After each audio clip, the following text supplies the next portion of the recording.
मैं इस वक्त फाहर टाउन में जैवको पर मौजूद हूँ। आप मेरी बैक साइड पे देख सकते हैं कि यहाँ पर ज़ोरदार धमाका हो रहा है जिसमें एलपीजी गैस का सिलेंडर फट गया था। गुज़िश्ता रोज़ इस वाक़े में 6 अफराद जाँ बहक हो गए थे जबकि 40 अफराद ज़ख्मी हुए थे। इस धमाके की वजह से इलाके में मुतअद्दिद घरों को नुकसान पहुँचा था। तकरीबन 15 से ज़ायद घरों की छतें उड़ गई, इन घरों में आग लग गई। घरों में मौजूद तकरीबन 30 जानवर झुलस गए, जबकि मुतअद्दिद जानवर इसमें हलाक भी हो गए। इस वाक़े के बाद रेस्क्यू ने ऑपरेशन किया और मलबे के नीचे से तकरीबन 6 लाशें निकाली। ये लाशें निकाल कर निश्चित स्थल मुंतकिल की थी। उसके बाद इनके गुज़िश्ता रोज़ ही नमाज़ जनाज़ा के बाद तदफ़ीन कर दी गई। आज इस हादसे का दूसरा रोज़ है। मैं जैवको पर यहाँ पे मौजूद हूँ।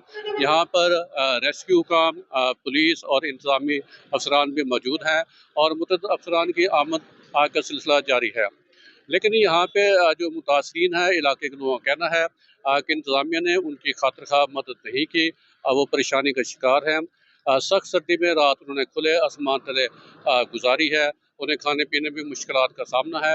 अलबत्ता इन लोगों का कहना है कि कुछ मुखय्यर हज़रात ने, प्राइवेट लोगों ने इनकी मदद ज़रूर की है। उन्होंने इनको ख़ैमे भी मुहैया किए और खाने-पीने का सामान भी मुहैया किया है।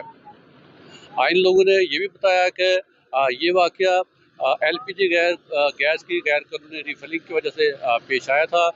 इस फैक्ट्री के अंदर जहाँ पे रिफिलिंग की जा रही थी, यहाँ पे ऑयल की मिक्सिंग भी की जाती है। इसके अलावा गैस की गैर कानूनी रिफिलिंग करके उसको फ़रोख्त किया जाता था। इंतज़ामिया की मौसर हिकमत अमली ना होने की वजह से ये यहाँ पर धमाका हुआ है, जिसकी वजह से कीमती जानों का ज़िया हुआ है।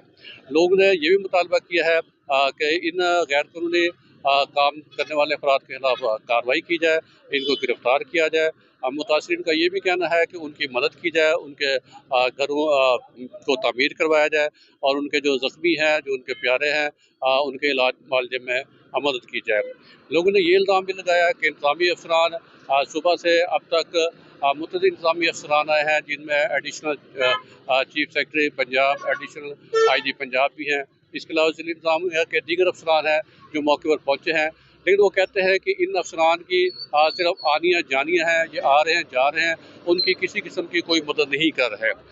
तो इंतज़ामिया से उन्होंने हुकूमत पंजाब से मुतालबा किया है कि उनकी फ़िलफ़ौर मदद की जाए और इन्हें इस मुसीबत से निजात दिलाई जाए।